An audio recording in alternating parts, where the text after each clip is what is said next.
And I think when it comes to politics, especially people that are elected officials, they need to stop being all about like extreme party loyalty and try to be more um truthful and accurate in the responses to things.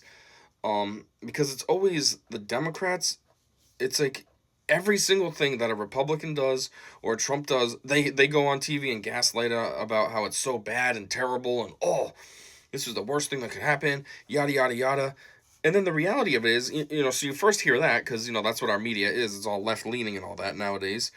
And so you hear the propaganda and you're like, oh, great, what happened?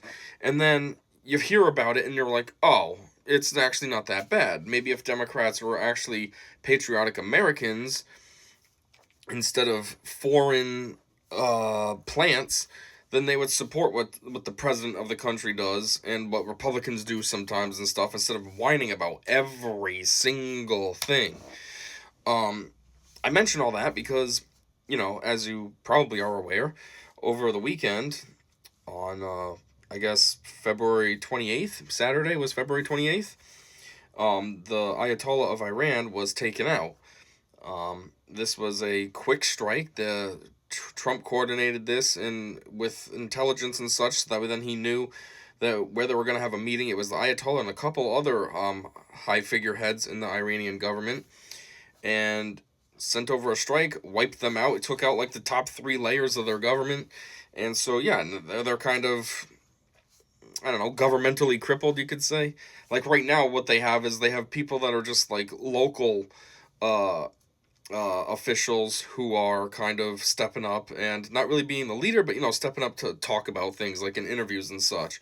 Almost like a governor here, I guess. Say something happened and the president, vice president, and speaker were taken out. Obviously, we have a whole chain of command, but just say for an example purpose, it would be like a governor stepping up, and now they're talking on the world stage, just as somebody who kind of has power. So, anyways, that's kind of what's going on in Iran right now. Anyways, back to what I was saying about the party lines and all this crap. So, like, for me, I'm registered Republican. I guess you could say, MAGA. I support Trump and all that. I'm all for it. I've only voted in this last election, but if I did vote in all of them, I would have voted for him 3 times. Like, if he wants to run again, I'll vote for him again, too. He's doing a great job. Like, why do I need somebody else? If he wants to keep going until he dies, sounds fine with me. Anyhow, at the same time, though, I do vote for people based on their qualifications, not just Republican no matter who. Like Democrats, they get that line: vote blue no matter who. They don't care who the candidate is, as long as it's Democrat. That's all they care about. Oh, Biden, yes, senile and worthless, but I gotta vote for him. Kamala, implanted. She's not even wasn't elected or anything, but I gotta vote for her because she's the blue side. So, anyways, my point I'm trying to get at is in this last election, I did for the most part vote red, except for one. I voted for Joe Courtney, Democrat, over I think it was Mike France, which was the Republican. And the only reason for that was because I know about Joe Courtney. He's been in politics for a while. For some reason, I don't know how, I don't recall subscribing to him, but I get a newsletter in my email. I actually get it twice. I get it in my work email and my personal email. Don't really know how he got both of my email accounts to send me this newsletter every single week. But still, it's like a recap of what he's been up to and stuff. So, I kind of know about him and what he's been doing. And yeah, he does have some stupid takes because he's a Democrat. But at least I know about what he's all about. I didn't know anything about Mike France. Sure, I would have liked to have voted for him instead. I'm sure having him in office would have been better than having Joe Courtney there. But I don't know anything about the guy. I can't even remember his name. I think it was Mike France. Like, that's how little I know about him. I don't know his platforms. I don't know how long he's been in politics. I don't know if this was like a first time attempt and he was just seeing if he could make it as a representative.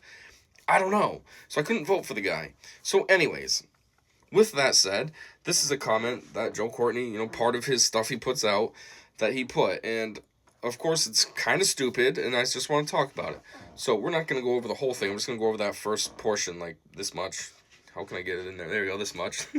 But he says, President Trump's decision to attack Iran to achieve regime change without a clear without a clear mandate from the American people, congressional authority, or UN support is a dangerous go-it-alone strike that continues the policy of endless war he promised the American people to end.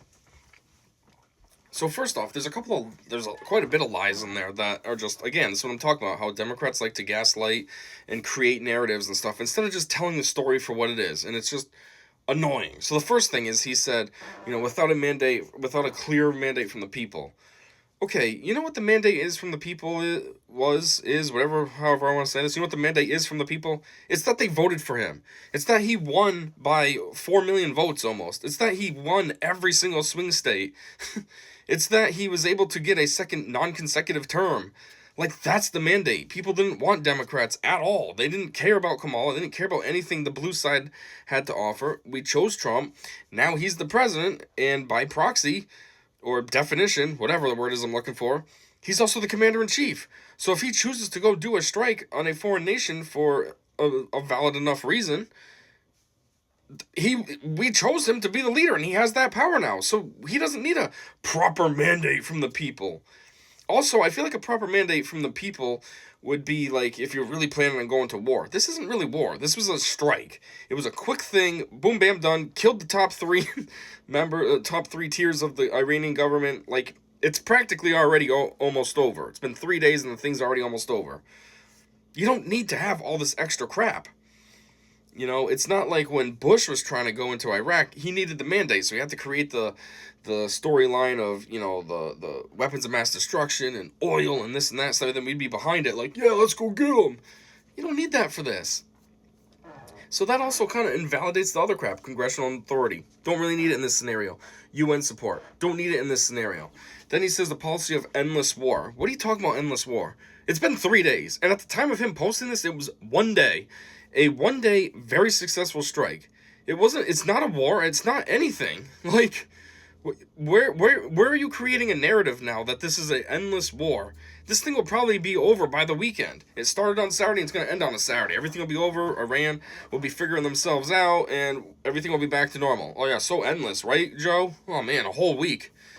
I mean, I'm just speculating, it's only day 3 right now, but I'm just saying, based on how things have been going and how they are going, you can't call this an endless war already. It's day 3 and it's almost done. Like, that's the dumb crap Democrats do. Take something small and blow it up into something huge, so then people read this and they're like, oh my god, endless war, and they get all scared and think that they have to hate Trump, and I gotta vote Democrat because they wouldn't do that. But, here we go. Democrats wouldn't do that, and then all this other crap you wanted to say. Well, how about this? How about this, Joe? How about all these other times with presidential use of military force without congressional war declarations? No congressional declaration of war. Clinton did it 3 times. Obama did it 3 times. I'm sure there's more. These are just some of the big ones that they're showing. It's funny, though. It was fine then when they did it, right? Because they're on the right team. So, no Democrats are going to cry then and post, propaganda. It's only when a Republican does it. Then all of a sudden, oh, it's so bad. I can't believe that you would do a strike like this. Oh, I mean, this guy over here was constantly bombing, constantly with the drones. I don't know the numbers off the top of my head, but, if you're in tune with politics at all, this guy was constantly leveraging drone strikes. Funny, I never really heard anybody crying about that, at least not a Democrat. But, Trump does one quick thing. Oh, he captures Maduro. Oh, it's so bad. The irony of all this, too? Each one of these strikes, the people loved it. The people of Venezuela were ecstatic when Maduro was taken out. The people of Iran are ecstatic that the Ayatollah and all that has been removed. I even saw a video here on TikTok of a person who's been living in America, so they're an Iranian American, I guess, and they were pumped that the Ayatollah is taken out. Maybe that guy doesn't even really impact them anymore because they live here, and they were still super excited. It's like the whole world is happy that this happened. Yet Democrats have to cry about it. Democrats think that they're the center of everything, and they have to, install themselves into the situation and find a way to make it sound like it's a problem. And they do this all the time, and it's so ridiculous and kind of embarrassing. Like when they go on the world stage, go to, what was it recently? I don't know, some convention with AOC and Gavin Newsom and stuff there, and they're talking about dumb problems at home, and it's like, you realize how dumb you guys sound? You're on the world stage, whining about the dumbest, lamest crap. Like, how are you this out of touch that you can't see this? How embarrassing you look right now. Like, we're talking to the world, and you're crying about, oh, I don't like Trump because boo-hoo-hoo, wham-wham-wham. Anyway, I guess that's all I got. My time's up, so have a great day.